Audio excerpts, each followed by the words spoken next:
Okay, hello everyone and welcome to this new video review. Today we're going to be testing and reviewing the SOLARSTORM X3 Bicycle Light.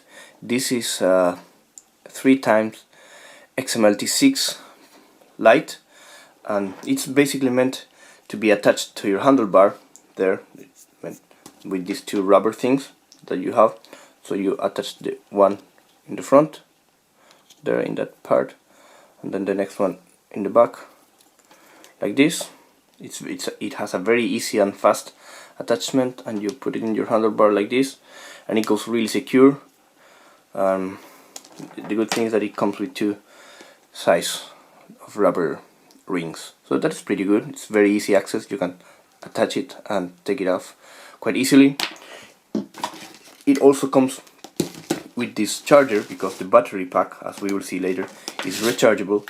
So you plug it into your wall, you connect this plug to the connection of your battery pack, and you will charge it. That's a good thing. The battery pack itself, it's a 4 18650s pack with the cable here. You put it in this nice holster, very durable nylon, and with the strong velcro there. You attach this other velcro strap anywhere in the bike you want to do it, even if in your belt if you want to.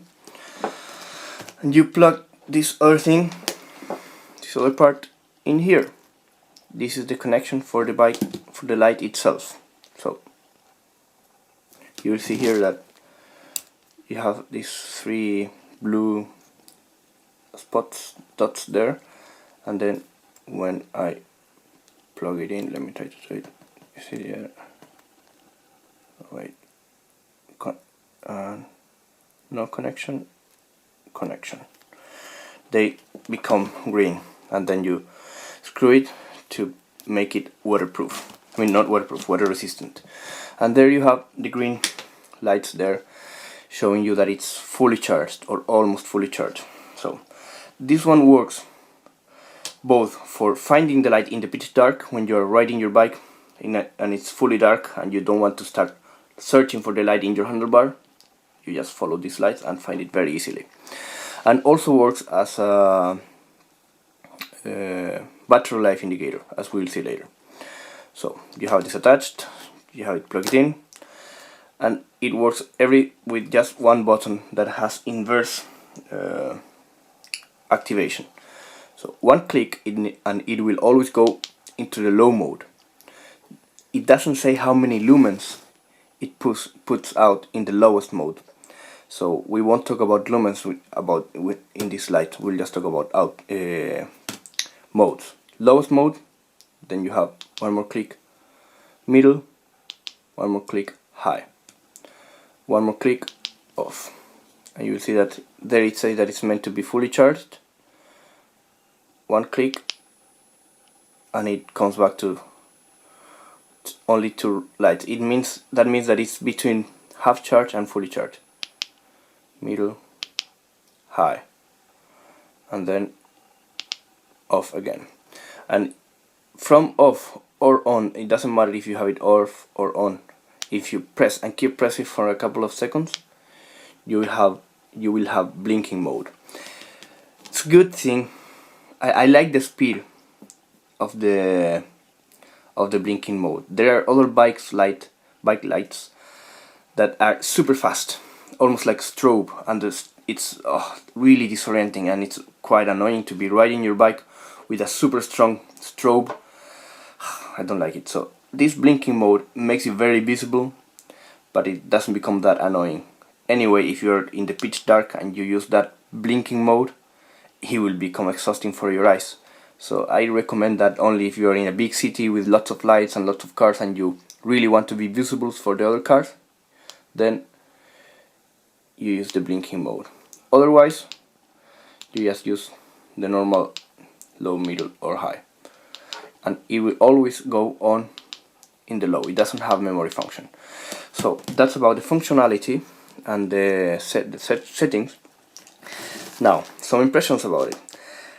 In the in the eBay page, the seller says that it puts out 6,000 lumens. In my humble opinion, I think that's pretty much impossible for only 3 emitters. So it is really powerful, and it has a really smooth and nice beam pattern, but it's not 6,000 lumens at all. At most 2,500 or something like that. Because actually I was comparing it in the pitch dark with this other one, the Phoenix PD35, and they are almost the same. This one is more powerful, definitely, but they put out a similar amount of light. So you see that it must be around 2,000 lumens, not more, 2,500 at most, not 6,000. Chinese sellers sometimes claim more than they really put out. So that's something you have to be aware of. Other thing that I found out after looking at it very closely, because I love looking at every single detail, is that, I don't know if you can notice there, but the glass cover, it's a bit dirty inside. It has some dirt. It's not fully clean. So, well, that's also because it's a bit dirty outside. But you see there, it's not completely clean. So when, of course, that's a detail, because when it's such a powerful light that when you're using it in the pitch dark or even in the city or something, you don't notice that. It doesn't affect the light, but it's some detail that makes you notice that it's not the most expensive light. So this one is a little bit less than $200 if you compare it with a Magic Shine, for example, that it's crazily more expensive, and this one puts even more output than the other one. It's a really good price, in a good relation between quality and price. It's a good quality light. It is somehow waterproof. It puts a really nice beam pattern. It has a really good output, but it's not. It doesn't have too fine machining in those kind of details. So that is something you have to be aware of. But in my opinion, I have been using it in the pitch dark, and believe me, it works just fine. So now we will go to the dark.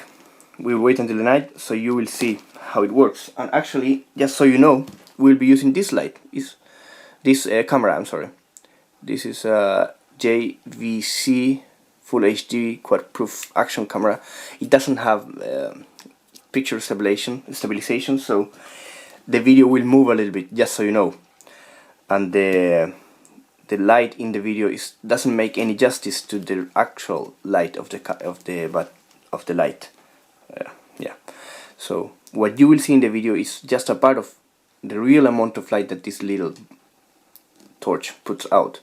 So, but it's just so you have an idea. It's really hard to ride a bike and use it at the same time. So, yeah, so you know, and I will also have to attach put some pictures that are a bit more fair for the real light that this one puts out. And one last comment about the beam pattern. The beam pattern is just awesome. It lights very far in the distance and also really close and very wide. I don't know how they managed to do it, but the pattern, the shape of it is quite focused, but it doesn't have a single spot, and it's very wide. It's just very, very comfortable to the eye. So that's it. Let's go to the dark.